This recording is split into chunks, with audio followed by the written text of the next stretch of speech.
monsters. There are people who claim that if you buy the razor blade, it's really good for like 5 or 6 blades, and shaves, and it's a good product, right?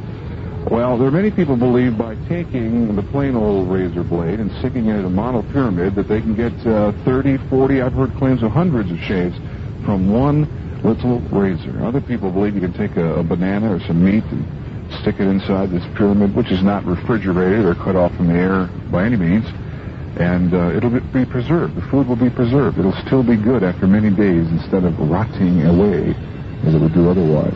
That's some of the phenomenon, and quite frankly, the very tiniest tip of an iceberg that my guest tonight, Pat Flanagan, has got involved in the research of the power of the pyramid and what you can do at home with model pyramids, and we'll be into that in just a moment. Welcome to the program. 10 past 8 from the Ed Bush Talk Show at KNBR, and if you've ever heard anyone talk about the so-called power of the pyramids, there's a couple of names that pop up. One, of course, is Tom Valentine. We've had him on the show a number of times, and whenever you have Tom Valentine, the name that always pops up is Pat Flanagan for the research he has done into the power of the pyramid. And Pat, after a long period of time, I'm really glad to meet you. Thanks for coming in. Is it true that you've been able to verify people really get these unbelievable shapes from a razor and certainly. Food? Yes.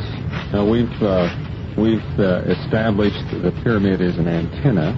An antenna. Focusing device for an energy field I call tensor energy. I've called it other things. These energy fields have been called many things throughout history, but there is an actual energy field that is present and it can be measured. Tensor. T-N-S-O-R? Right. I call it tensor because as it propagates through space, it creates tension rather than pressure. Electromagnetic radiation creates pressure. This creates tension. And would the biggest mother antenna of them all be the Great Pyramid? Right, definitely. But models can capture some proportion of it? Oh, definitely. Most definitely. All right, let's find out about your other research and you. Where are you from? Most of my life in Texas. Yeah. And I started out when I was 11 years old and developed a thing that was called a guided missile detector that was able to detect the launching of a rocket or an explosion of an atomic bomb in what on Earth. 11. And I won a science fair with it, and then the Pentagon called me when I was in junior high school. Yeah. And they wanted to talk to me about it, and I ended up using it. And, oh, really? Yes. So that was sort of the launching of my career. Mm-hmm. The really big thing that happened to me was the development of the neurophone, a hearing aid. Neurophone. It was a hearing aid that bypassed the 8th cranial nerve and transmitted sound directly to the brain. I see. By this is the ear. Right. Yeah. And this particular device was most unique because it was technically an electronic telepathy machine because it uses another sense other than hearing to transmit hearing information to the brain. And it was so unusual. It took almost 8 years to get a patent on it because the patent office wouldn't believe it worked. There was nothing, according to modern electronics or neurophysiology, that would show how it works. Are these in the market now? I'll finish the story and I'll let you know. I ultimately had to fly to Washington and demonstrate on a totally deaf employee of the patent office before they gave me my patent to prove that it worked. It was later sold to a company in New York called Intellectron Corporation. Intellectron. And the problem with the thing is, first of all, it was a huge device, very, very bulky and heavy. And the second thing was that it was so unusual, nobody could still figure out how it worked, and the FDA, as far as I know, has yet to approve it. So that's all still pending? So it's still in limbo. Bypassing the ear, sending the impulse directly to the brain. Yeah. And I've talked to dolphins for the Navy, developed a man-to-dolphin device that translates human speech into dolphin whistles and dolphin whistles back into human speech. Well, I thought they had never gotten that far. Lilly, of course, John C. Lilly did a great deal of research in that. Yeah, I know John. I understand John really won't tell everything that he found out. He just is not happy with boxing them up and saying that they're more intelligent than we are anyway. Do you agree with that? I believe that in ways, they're much more intelligent than we are. But John approached the dolphin subject from a different angle than we were doing. We actually, realizing that a dolphin does not have the vocal structure to create human speech sounds, and that we don't have the vocal structure to create dolphin sounds, why we developed a device that analyzed the human voice and converted its various intricate components into whistle language, and then would take the whistle language and convert it back into the intricacies of human speech. And we established a 30-word vocabulary, mutually agreed upon vocabulary between ourselves and the two dolphins we worked with. And what kind of information were you able to get from that? Well, basically, there were training commands, but we established that the dolphins could make decisions, which was a landmark in animal training, because it's considered that all animals are stimulus response mechanisms and have no ability to make decisions. And we were able to give the dolphin two things to do and have him make a decision, which is sort of supposedly after you train the dolphin to do one thing, you will go ahead and do that before they can take on another. But that wasn't the case. No. You weren't able to get a vocabulary complex enough then to say, where are you from, or how do you live? No, not really. Only we know a lot about them and their habits. They're not territory conscious, and they like to have sex all day long. And that's two things that differentiates them from all other animals on it. They are involved in sex not for procreation, but for enjoyment. And worked for the Aberdeen Proving Grounds as a consultant on unconventional warfare techniques, and which is nothing real special. It's just they do things like shoot itching powder in the crowds to make people itch instead of fight, things like that. And I got a PhD from a place in Anaheim called Mary Stewart International University. And that's basically kind of a synopsis of some of my highlights. You've been around. How old are you? I'm 31. 31, you've done all that. Of course, you started at 11. And then how'd you get interested in pyramids? Well, my neurophone is the source of all these things. My neurophone... Again, for people... Again, this hearing aid that transmits sound directly to the brain, no one could figure out how it worked. It was basically a radio-electronic device with two electrodes that would go on the body. Excuse me. And these two electrodes would somehow transmit sound to the brain, modulation to the brain. And we could not figure out the mechanism by which it worked. So I started expanding my knowledge beyond normal Western medical ideas and started examining acupuncture and various other Eastern practices. Excuse me, though, but why would you design something you didn't know how it worked? Well, I made a discovery. I discovered a phenomenon. A principle. I didn't know the mechanism by which it worked in the body. That makes sense. And the mechanism, you have to understand the mechanism in order to continue the research on the thing. I later found that it transmits sound through to the brain by the acupuncture energy system outlined by the Chinese thousands of years ago. And so this that would be tough to patent. I can see that. Yeah, definitely. But what I did is I established a lot of instrumentation for measuring unusual energies on and surrounding the human body as a result of my neurophone work. Unconventional measurements, right? Right, unconventional stuff. Right. And I was in the process of my research when I heard about the pyramid.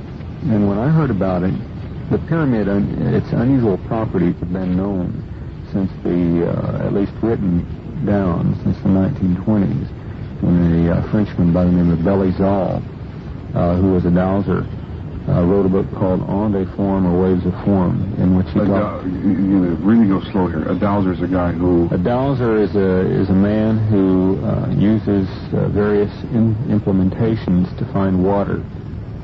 It's a sort of a... the guy with the stick, with the Y-shaped stick. Right, but it's sort of using a stick as an instrument, and he's psychically detecting the water, and it's creating subliminal impressions on his hands, and causes a stick to bend and things like that. And dowsing is a highly respected science in Europe, and not here, though. Well, it is in certain places here. In Stamford, Connecticut, the city of Stamford, Connecticut employs 2 dowsers full-time. They have the staff, the city staff, Right. 2 dowsers. Right, just to find water mains, because the city hall burned down a long time ago, and they don't know where all the water mains run. And when I was at Aberdeen, the Marines were running around Aberdeen proving grounds, finding tunnels in the ground, training for Vietnam, trying to find tunnels with dowsing rods. So that's pretty wild. All right, so what kind of things did this Frenchman find that were claimed about the pyramid? Well, he said he didn't know how it worked, but he said that the pyramid would somehow, if you placed food in it, that the food would dehydrate with little or no decay. And if you put herbs in the pyramid, that the herbs would increase their healing powers from the pyramid. It would strengthen the healing powers of the herbs. And that water would attain healing powers if placed in a pyramid. And then later on, a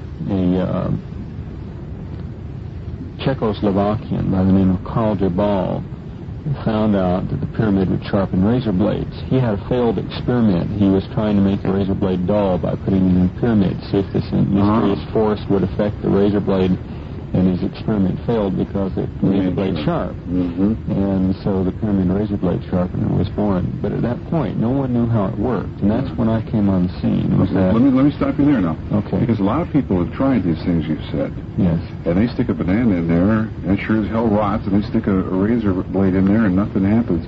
Why such a wide variance of results? Right. In model pyramids. Okay.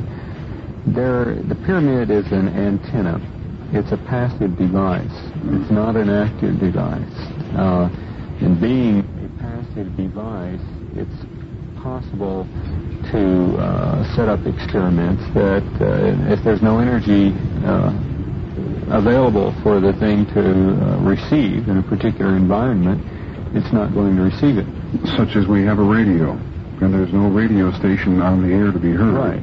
You even hear no radio station. Yeah, right. The same type thing. And so there are a lot of variables involved in pyramid work. It's not a super simple thing. And so you entered the field, and that's what I'm... Right. So I came into the field, and I started experimenting. And fortunately, my experiments were successful in the beginning. So this intrigued me further to run further experiments. And so I started a whole series of things, examining the pyramid to try and figure out what is happening. In my experiments, a cubical box, food in a cubical box would rot, food in the pyramid mummified. I've had a few failures, and I think I've tracked some of my failures to distortions of the Earth's magnetic field, which affects the pyramid. You're on the same tabletop, side by side? One would work, one would not? Right. It's that finely tuned. Or that vary? It varies that much? Well, first of all, we have to understand what's happening with the pyramid. The energy field in a pyramid is so low that the difference between energy in the pyramid and outside of the pyramid is hardly detectable. And so it requires that you resort to different tricks to measure it, because our instrumentation is not capable. This is not surprising, because Dr. Theodore Schwenk in England, he worked for Willita company. He's one of the top chemists in England. To give you an idea of things that can't be measured that have physical effects. Did a whole series of crystallization experiments where he did chemical crystallization of different minerals over a period of time, and he established that these crystallizations would change according to planetary alignments, to the point where over a 10-year period he had very predictable results with the crystals, and he printed it up in a scientific paper. The result of that is that we cannot measure with any instruments on Earth the effects of the planets on crystals or liquids or things like that. And yet there are forces that do affect crystallization. And yet they have very powerful effects. And the pyramid's the same way. But through my work, the easiest way to measure the effects of the pyramid are on organic things, like plants and people. organic semiconductors, we call them. Organic semiconductors. Right. Well, when we're talking about model pyramids, what kind of sizes are we talking about that you work with? Well, we've worked with pyramids from little 1-inch base pyramids all the way up to 25-foot base pyramids. The bigger they are, the better power in them, or not so? Well, the bigger they are, the more area you have to work with. But no more intense of power, no more. No, not necessarily. Just more of an energy field, a higher density per unit area. Yeah. Okay, so you said you started like with plants. You stuck some plants in it. Right. Well, first of all, we found that alfalfa sprouts would grow faster in a pyramid, and that they would grow without any kind of odor. Normally, when you grow alfalfa sprouts, they're always producing byproducts of their growth, just like any living thing. They need to be washed regularly to keep clean. Right. And they do develop a sour odor. In the pyramid, they developed no sour odor. They were perfectly clean and healthier, lasted longer after harvesting than sprouts grown in a cube. You do this with a blind study to take two from the same location and put one in and one out, that kind of thing? Certainly, yeah, certainly. When you say they grew quicker, I mean, how markedly quicker? Accelerated. There were times when the growth rate varied between 2 and 3 times as fast. So markedly? Oh, yes, faster. Yeah. And the results of that were so encouraging. We did electrical measurements of people and plants in the pyramid. And I had a major breakthrough in that I found that the pyramid charges the acupuncture energy system of the body with energy. This can be measured electrically through standard acupuncture measuring equipment known throughout the world. So using this, we've been able to determine that when a person goes into a pyramid, when you put a body in a pyramid, the pyramid definitely has an effect, and it seems to be affecting mainly the acupuncture system, which was even unrecognized in the West until a very short time ago. Till ping-pong diplomacy brought that up. Yeah. Right. So you're saying good effects on the human body? Very positive effect. We found that fish and mice raised in a pyramid live 2 to 3 times longer than the controls. And although a lot of these experiments have been performed many times, they need to be performed over and over again. All right. Do you have to orient the model pyramid to the poles, or is there a special way you? It should be aligned to magnetic north, so that 2 of the sides are parallel. It's a square base. 2 of the sides are parallel to magnetic north and south. Now, I've gone beyond the pyramid into active devices. That is, the pyramid is a passive receiver. It sits there. Okay. Right now, I've gone into actual electromagnetic devices that create a pyramid energy field using electromagnetic energy. So you create what the pyramid is gathering in. So we're able. Now let's go slow, because I know this gets very technical. When you use the passive device, the pyramid just sitting there collecting, and you started to identify this power, how did you define it? What properties did it have? And again, be as simple as you can. You're a simple person here. Well, basically, we find that I mentioned the pyramid has an electric field to be measured. I have to digress a little bit. In science, at one time, when you distilled water, took the minerals out, it was considered that water was plain H2O, and that's it. There's one thing called water. And then later, the latest water book I have indicates that when you distill water, you have up to 32 different isotopes of water. There are 32 different kinds of water atomically. So water is not simply water anymore.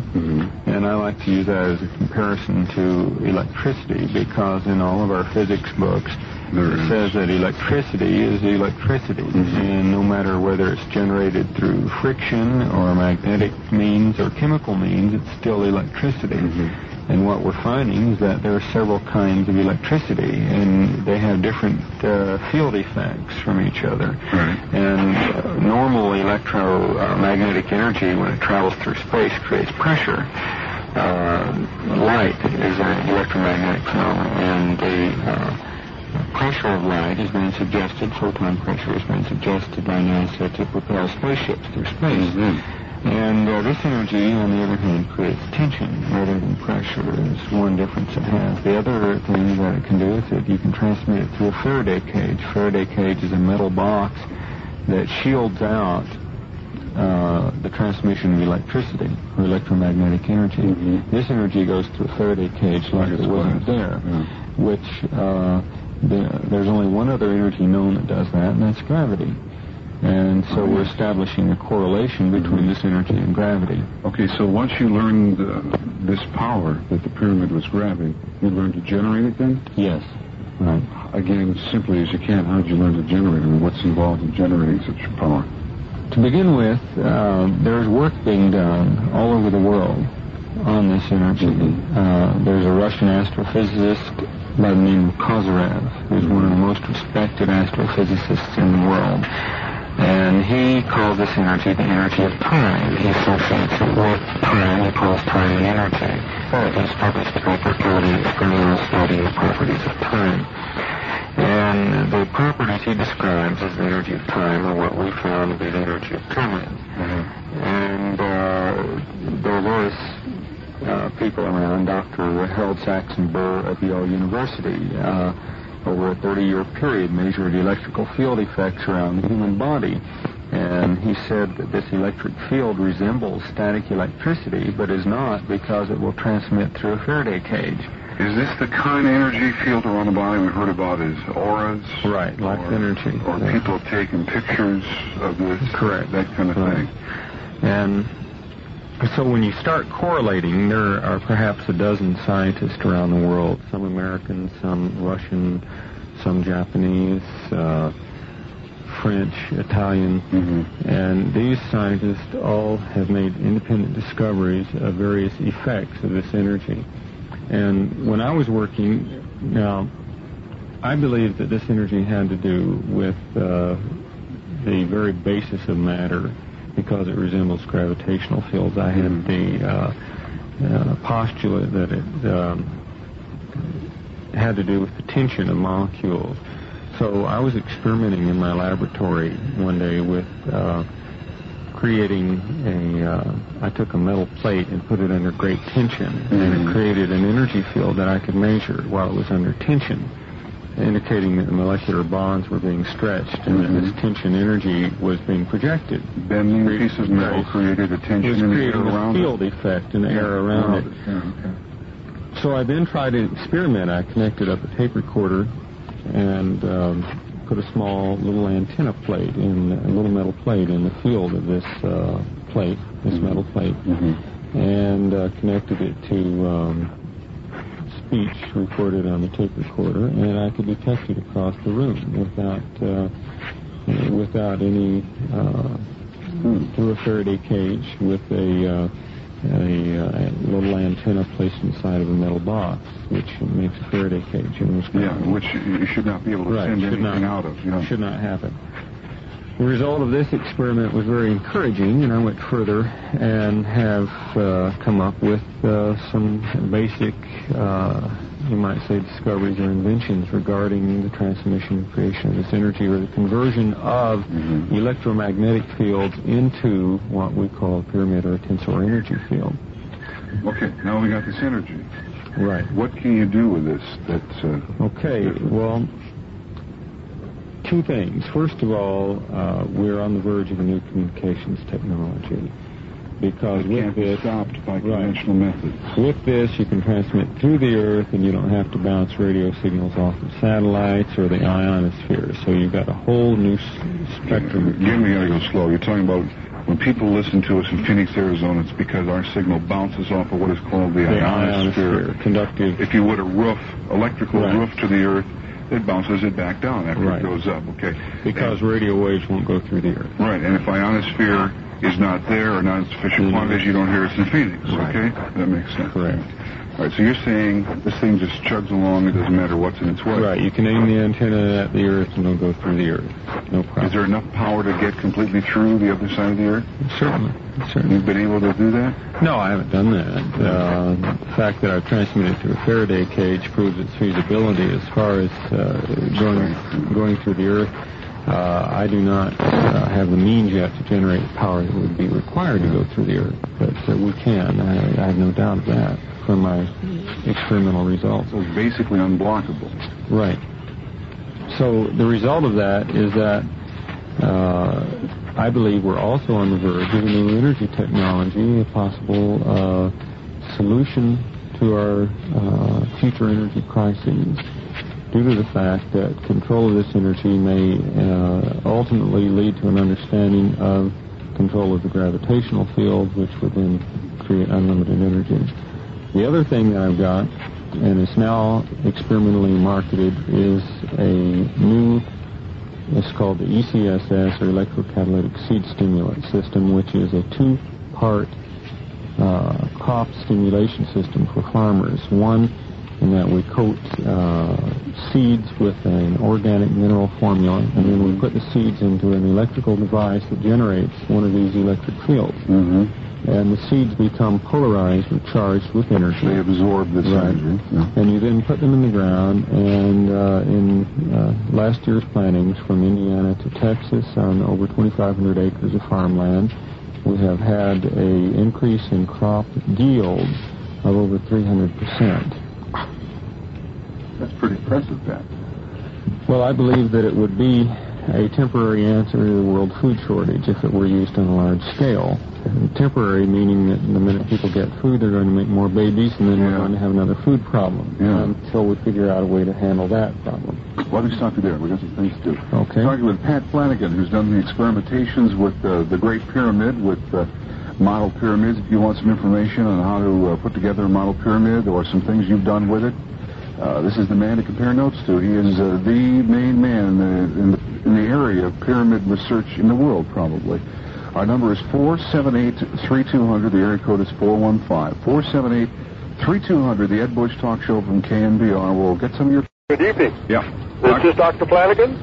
Right. Pat Flanagan. Yes, sir. Go ahead. I've enjoyed your program immensely, and I have a question for you, please. Yeah. I wonder if you would comment on the importance of the altitude to base dimension ratio in the effectiveness of the power of pyramids, particularly in regards to razor sharpening. Well, from the work I've done, this tends to contradict what most people think because of the mystical qualities of the pyramid. We found that practically any pyramid will have effects. You do not necessarily have to follow the shape of the pyramid of Giza. But what's a good ratio? Someone tuning in tonight saying, I want to build one of these crazy pyramids. Now, what do they do? Well, if you want to duplicate the Pyramid of Giza, it's made up of four triangles. And the sides of the triangles are a little bit shorter than the base by 5%. And for anybody that wants to make up one, an example is this. If you have a 10-inch base triangle, the sides are 9.5 inches. So if you make four of those, tape the 9.5-inch sides together, you've got a Pyramid of Giza. Okay, so 10-inch to 9.5 triangle on the bottom. Right. Okay, and a 9.5 inches on the side. For each side. Mm-hmm. I have been using one for about 2 years, Dr. Flanagan. It had about 3.9 inches base dimension and 3.5 inches out. I think it came out 74% altitude to base ratio. It was very effective. What kind of things did you find in your model pyramid, sir? I only put a little pedestal in there that was 25% of the altitude in height. Yeah. I made my double-edged razor blade on there. Yeah. I alternated 2 razor blades for 2 years. You used only 2 razor blades for 2 years? Yes, sir. And toward the end, their recuperative capability was reduced to the point where I started to use another blade. Wow. And I wondered whether I had to get closer to the so-called golden mean in the ratio of altitude to base dimension in order to get more effectiveness.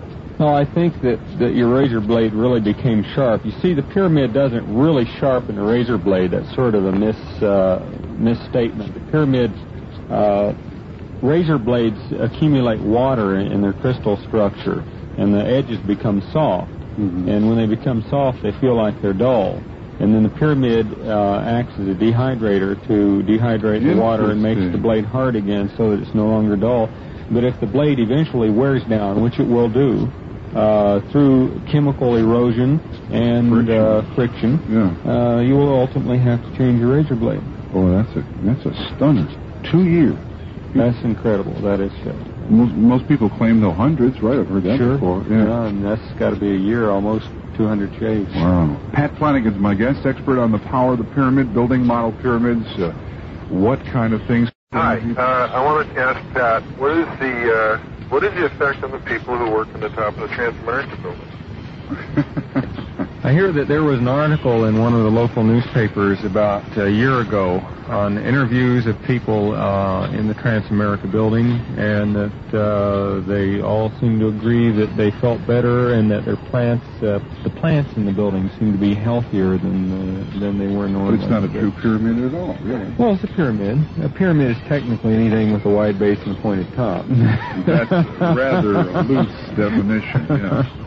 But anyway, they thought they saw some evidence of something. A building that size, based on what we've been hearing, that would really be some heavy energy up there. Well, I was in it the other day, and of course I have nothing other than my own perceptions to go by, but I was feeling tremendous rushes of heat in my body when I was in the building.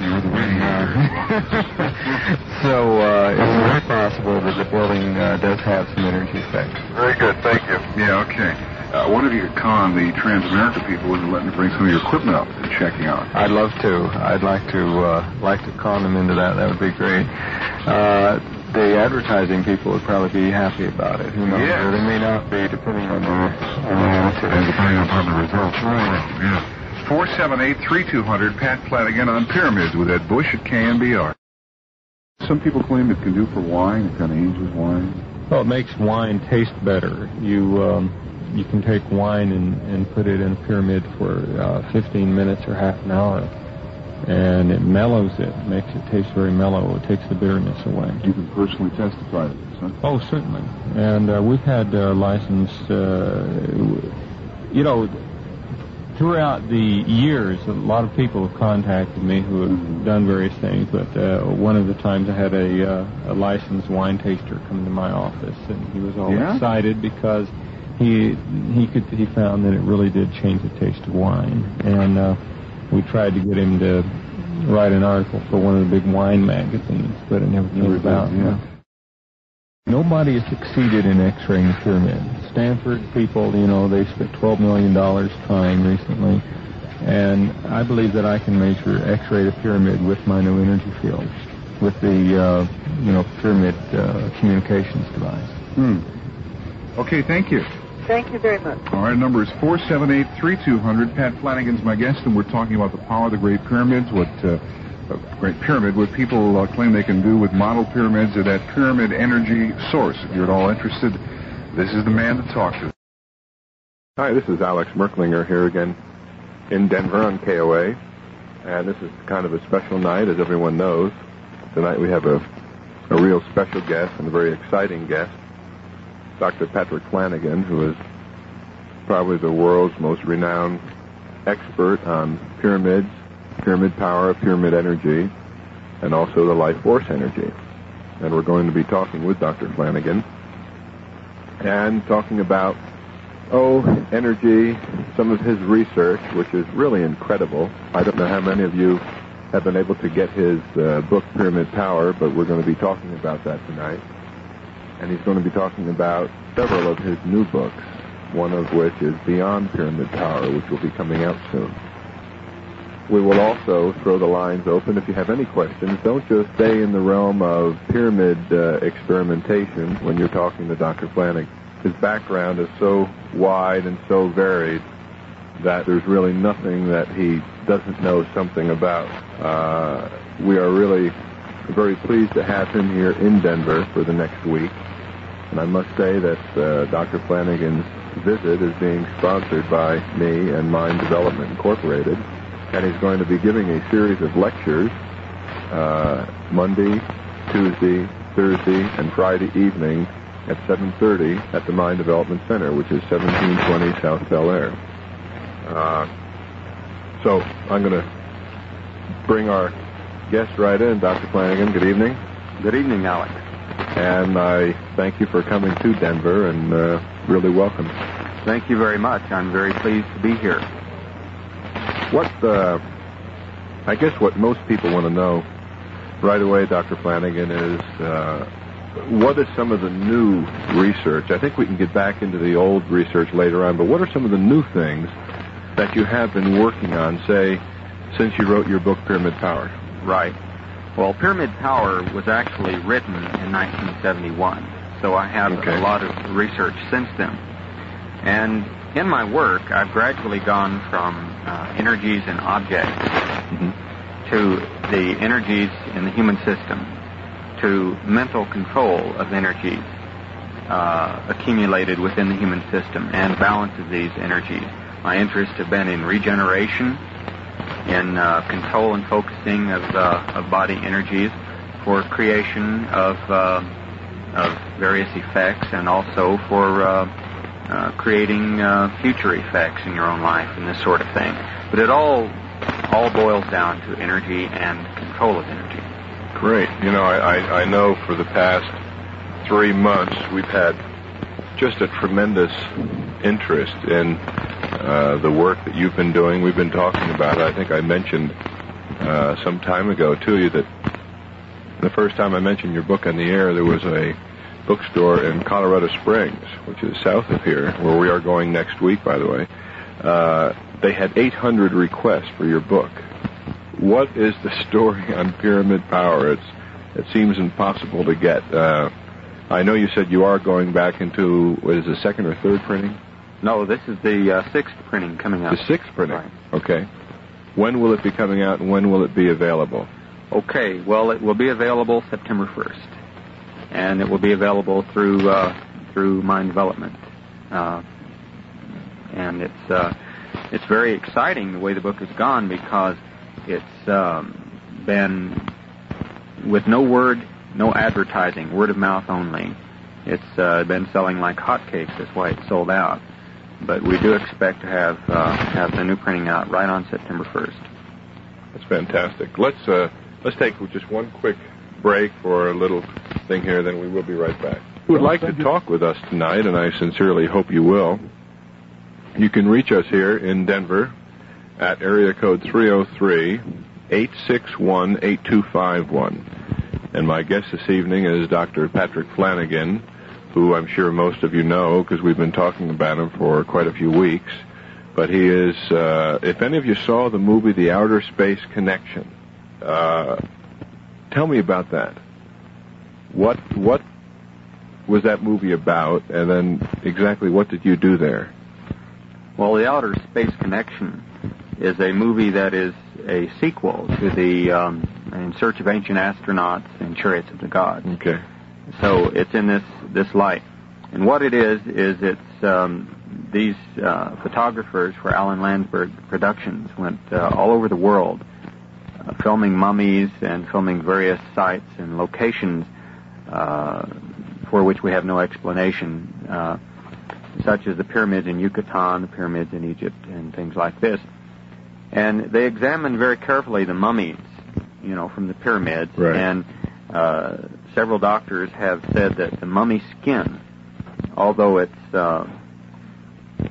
dried up and mummified, that the skin is capable of reproducing cells. In other words, it has the RNA structures intact.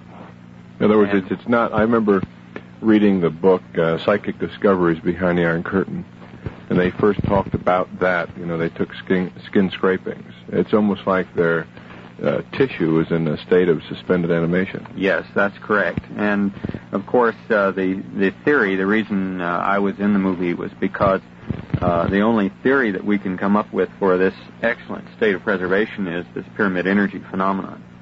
And, of course, in this movie there is also reference to work being done on cloning of salamanders and frogs, and where they remove the basic cell encoding from an egg and then put in skin cells from a host. And this skin cell then creates a duplicate of the host. So they have been able to actually create clones of a salamander, all perfectly identical in every way. I know there's a theory that they can also do that with humanity. Yes, they said that it can. It can actually be done with humanity, but of course the scientists are afraid of experimenting in this area for good reasons. But the idea was that perhaps the Egyptians, in mummifying with the pyramid, with the skin cells in perfect shape, that if we ever did clone, we could clone a pharaoh, or we could clone one of the great priests of yesteryear. Interesting. And this is my real interest. This is the area where all the pyramid research has led to. For instance, when I first started the pyramid work, I was mainly interested in the physical phenomena, of the pyramid. Right. And then as time went on, and I discovered there's a very scientific basis for the operation of the pyramid. And when I got through with that, and I had reports, for instance, people sitting in the pyramid and meditating in the pyramid would discuss with me time distortion. For instance, one man sat in the pyramid for 4 hours, and he swore he was in it for only half an hour. And this thing happens continuously. And the effects of this, of the energy field on the sensing mechanisms of the body, the perceptions increase tremendously. Taste, touch, all the 5 sensing mechanisms increase. Plus, I believe, sharpness of the mind.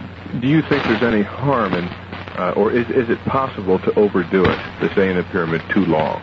No. I have actually slept in a pyramid practically every night for the past 5 years, and with no harm whatsoever. Okay. I might remind our listeners that if they would like to talk with Dr. Flanagan, you can call us here. Our number is area code 303-861-8251. My name is Alex Merklinger. And in just a minute, we will get on the phones, because I know some people have been holding on for quite a while. Also, maybe in the next hour, Dr. Flanagan, you can describe your experience, exactly what happened in the pyramid. Yes, I'll be happy. Let's save it for the next hour. Let's take one commercial break and then come back and get on the phones and maybe talk to some of the listeners. So we will be right back. And we are back again. My name is Alex Merklinger, and I have really a special guest. Dr. Patrick Flanagan is with us tonight.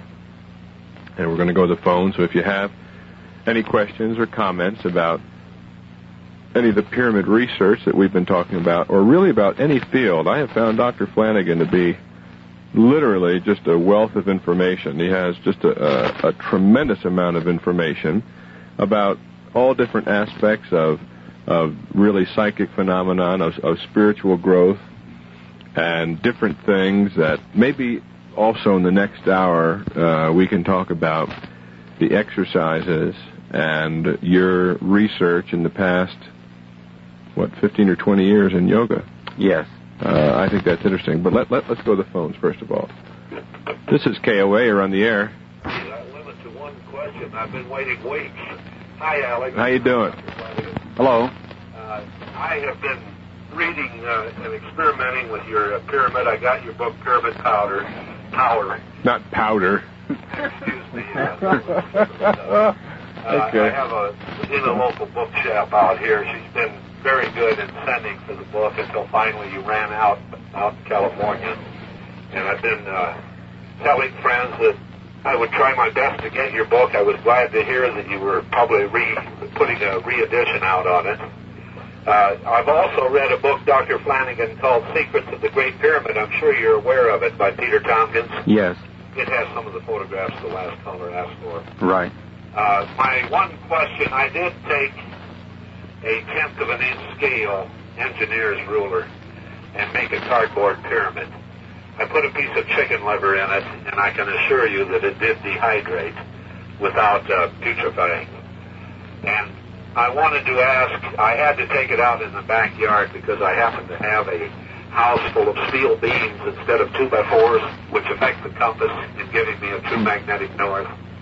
And I would like to ask, if that pyramid is placed in the house with the compass being deflected, but nevertheless, if the pyramid is put in between, aligned up with the compass, although it's not pointing at true magnetic north, will this work or will this not work? Well, it will work, but not as well as it will outside. That is why the Pyramid of Giza is in such an isolated location, because outside influences surrounding the pyramid can affect the pyramid, including the thoughts of people. It's very interesting that thought can actually affect your pyramid results. That's why these things are so critical. I was very careful to get it out where I wasn't affected by any magnetic influence. In fact, I took my little experiment down to Bill Barker, who is on the same radio you're talking from now, and showed it to him. What did Bill say about it? I have one more question. Yep, go ahead. With regards to a previous civilization, every indication seems to be that the pyramids are a result, the math involved, of a group of people who were very, very adept in mathematics. Would you subscribe to the fact that the Egyptian and the Mayan civilizations are remnants of a previous civilization on this earth, wherever from? I'm not even thinking of extraterrestrial, but if so, if there was such a magnificent civilization, why on earth can we not find artifacts with regards to that civilization? Well, it's very possible that these artifacts were carefully removed, and I won't say who removed it, because I don't know for sure. Ouch, that's a mind-boggler. Yes, but... Another thing, the speed of light has often been discussed as the limit on interplanetary travel, and yet I read Buckminster Fuller, and he says that the speed of thought is instantaneous. Do you agree with that, sir? Totally.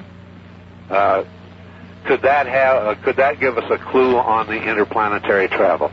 Well, yes, it's very possible. I have, as a result of my pyramid work, I've developed a number of exciting products and devices that utilize this energy. In fact, I can control this energy to the point now where I have a communication system that transmits voice directly without any time delay. In other words, my system is, for all practical purposes, instantaneous, and it will transmit voice communications through media that electromagnetic radiation will not go through. Will be discussed in your next book, sir.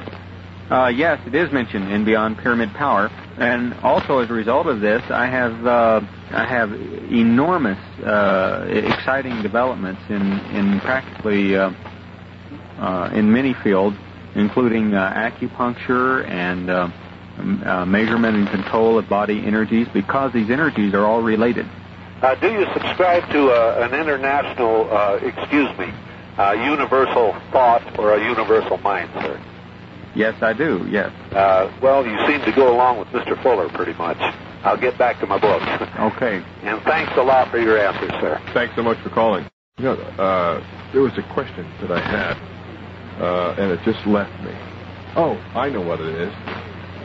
Something that has occurred to me for a while, and that is, what if the civilizations that built the Great Pyramid, they ascended to a much higher level of awareness, in other words, left the physical plane? Well, that's very possible. In fact, there's a lot of, some of the stories from Tibet and from the East indicate that this happens. In fact, these stories state that the Earth is a school of learning, and that we are here on Earth to learn certain lessons, and when we evolve to a certain point, why we graduate from school, and that these graduations occur every so many thousands of years, and that these are pretty well predicted by various books such as the Bible and things like this, and that catastrophes and other things create very, very rapid changes, and those who have evolved their minds